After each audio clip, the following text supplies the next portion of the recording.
For this lesson, we're going to talk about domain and range, but we're going to kind of mix together continuous and discrete functions. A few ground rules, things you should know by this point, is that a domain is the first set of numbers in an ordered pair, and we usually use the x. The x represents the domain. You should also already know that the range is the second set, so we always put x and then y. The y is always the second one.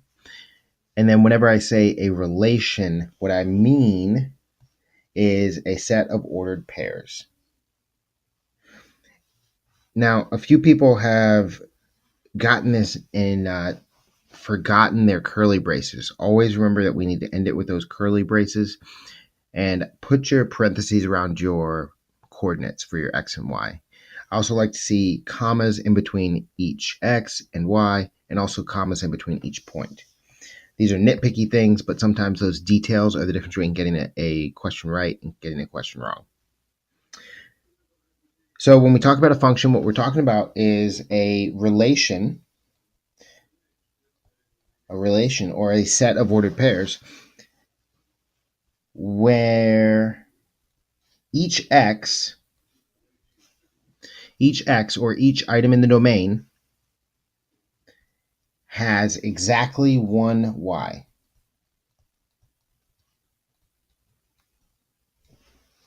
Okay, and there's a lot of different ways you can see this written. So I'm going to abbreviate that definition to just that pretty basic one. A relation where each x has exactly one y. Now, if the domain values repeat, so we have two x's that are the same in the domain, then their range values must be the same.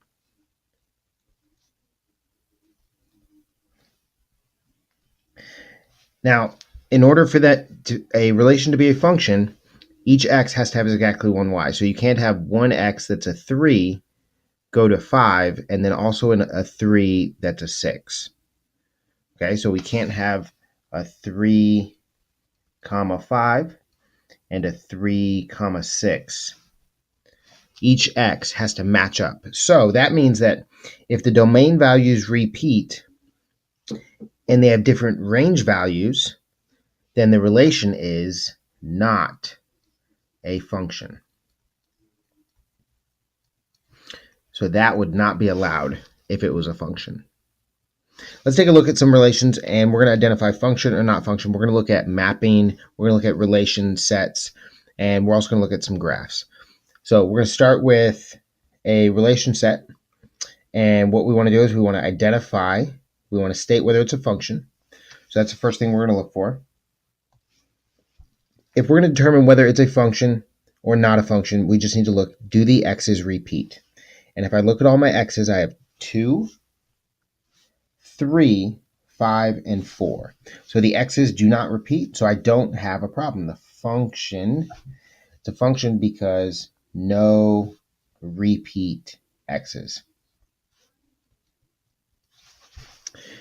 Now the domain is going to be all the things in the x position. So with curly bracket, I'm going to list all of my items in my domain. 2, 3, 5, and 4. I'm honestly not going to count you off for getting these and putting these not in the right order. That's fine. I have all of them in there, and that's okay. My range, however, if you look, my range repeats. That doesn't mean it's not a function. My range is allowed to repeat, but that means I'm not going to put the 3 twice. Whenever you write your domain and range, we don't have to repeat if the number repeats. So I'm going to stop at the 2, and I'm not going to put 3 a second time. Our next example is a mapping, and we need to pick whether this is a function or not a function. And some people have a hard time reading mappings, but what we're getting with this mapping is all the ordered pairs. And it looks at first glance like there's 3 ordered pairs because there's 1, 2, 3 numbers in the range and 1, 2, 3 numbers in the domain. But this is actually 4 ordered pairs. And the way I can tell is I'm looking at the lines that connect them. So our first line goes from -1 to 2. Our second line goes from 3 to -4. And then we have one that goes from 4 to -6. And then we have one that goes from 4 to 2. So we actually have one with a repeating x. Now the x's repeat, does it match up with the same y each time? No. So it is not a function. It's not a function because the x's repeat with different y's.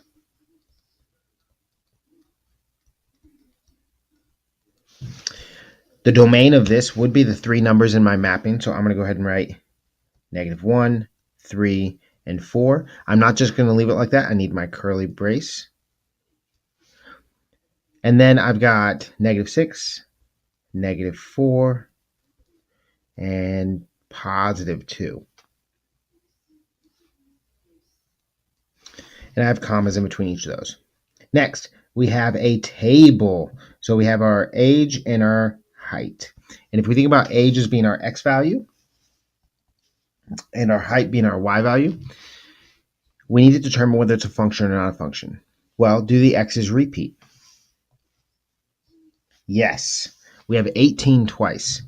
And when we have 18, both times it doesn't go to the same number, which means this is not a function.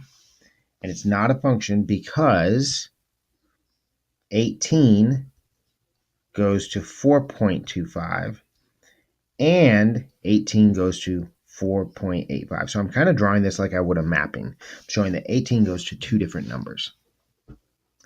My domain would be all of my numbers in my x column, my age. So I'm going to say 18, 20, 21, and 24.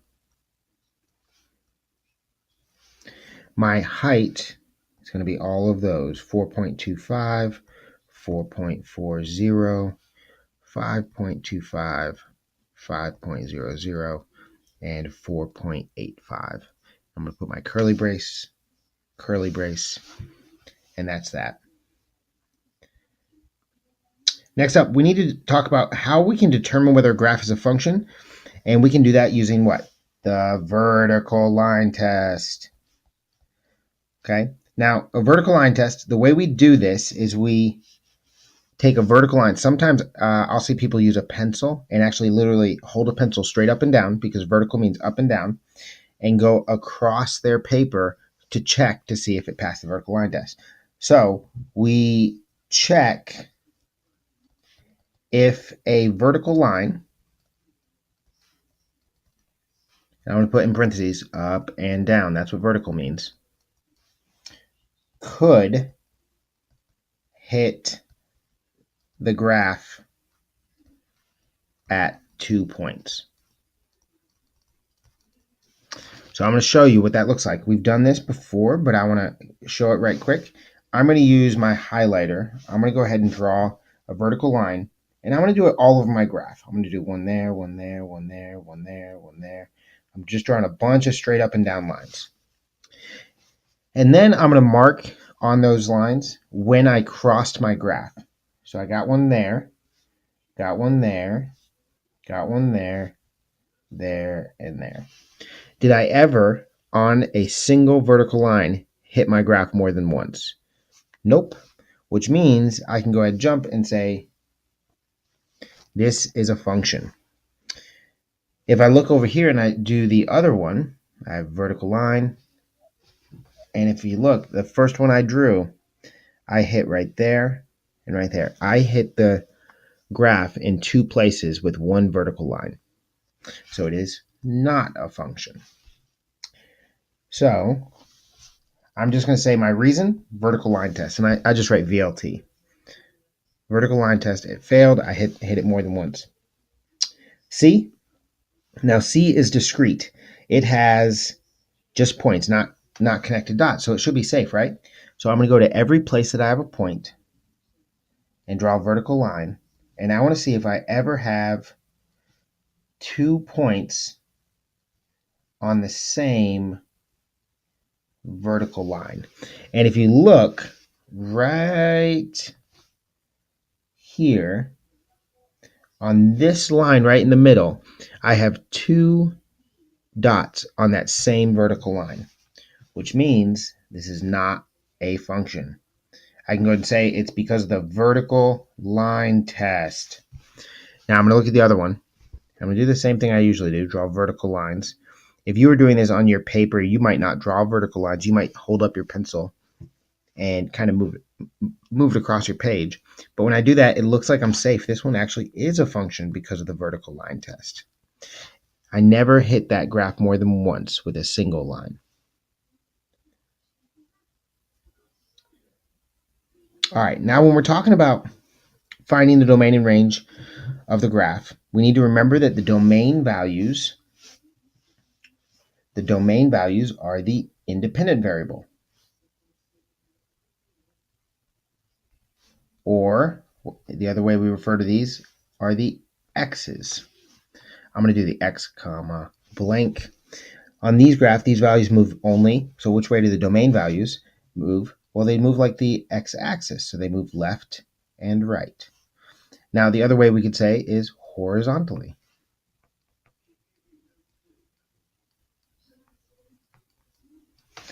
To find the domain of a graph, what we need to identify is the furthest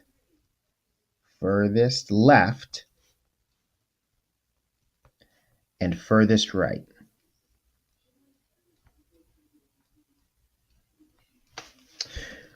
But we want to remember to exclude any values that are not filled in. So if we have an open circle, just like when we had inequalities, we want to watch out for open circles. And if the graph is just a set of ordered pairs, then we're just going to have a list of numbers. When we have a continuous domain, like we saw last class, we're going to have an inequality. So it'll be an x, and usually it'll look something like this, where we have the furthest right and the furthest left with the x in the middle. Let's take a look at a couple examples. The first one, from the origin, does the graph move to the left? Answer, yes. If yes, is it continuous on the left? In other words, does it keep going? So if we look on the left-hand side, what we're going to see is on the left part of this graph, there's an arrow on the end. So does it keep going? Yes. It does not stop. So from the origin, does the graph move to the right? If we look on the right, well, we have an arrow on the end. So it does move to the right, and it is continuous. So it never stops. And the way we can write this, if it never stops, we write it as x is between negative infinity and positive infinity. And we don't write those with an equal underneath, because that would mean that it equals infinity. And so it's never actually going to be equal to infinity because that's not a real number. We're just saying, hey, it keeps going on forever. In this example, however, does the graph move to the left? Answer, yes. It keeps going to the left. In fact, it actually has arrows, so it's going to go on forever. Yes, it's continuous. It doesn't actually stop. If it did stop, I guess it would be at negative infinity. Although if we go to the right, it does stop. It stops right there. It stops at x equals to 2. It stops at 2 on the x-axis. So that the domain, the highest point it's ever going to be, is 2. And the lowest point it's ever going to be is negative infinity. And then we go ahead and put our inequalities. I use the equal sign there because it actually does get to 2, but I put the open inequality because it doesn't ever actually get to negative infinity. So these throw people off sometimes when they have the arrows on the end. All right, let's talk about the range. Remember that the range values are the dependent variable. They also called the output. And then they're also the y. And so we could write them blank, comma, y, the second number. On a graph, they only move up and down. So to find the range of a graph, we identify the maximum and minimum. And then we go ahead and write it as an inequality if it's a continuous graph. So we might end up with something like this.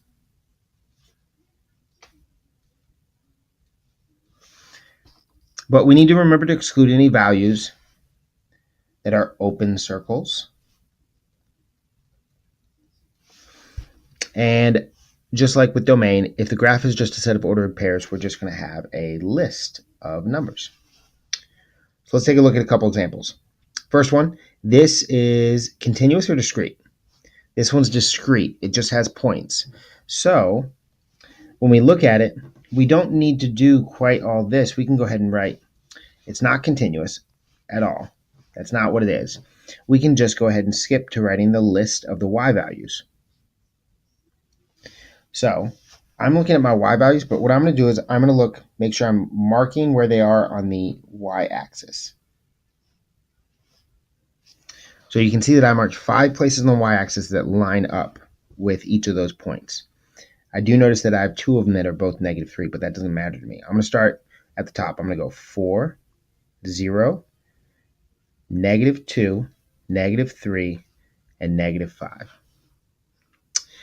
From the origin, does this next graph move up? Yes, it does. We saw this graph a minute ago, right? It is continuous because it keeps on going up. That doesn't just move to the left. It's also going up. It's never going to stop. It's going to keep going up and up and up. On the same thing, we can look, does it go down? Yes. Is it continuous or does it have a minimum? There's no minimum on the bottom. It keeps going and going and going. So our range is going to be -infinity to +infinity. And I'm going to go ahead and put curly braces around here. Sometimes I forget to do that, but it is better to have those than not have those, okay? Let's take a look at the homework. I want to show it to you real quick. This is the homework we have, and I do want you to try your best on this. This is really good review because we're going to have some practice we're going to do tomorrow that I want to give you a good grade on, and this is really going to get you ready.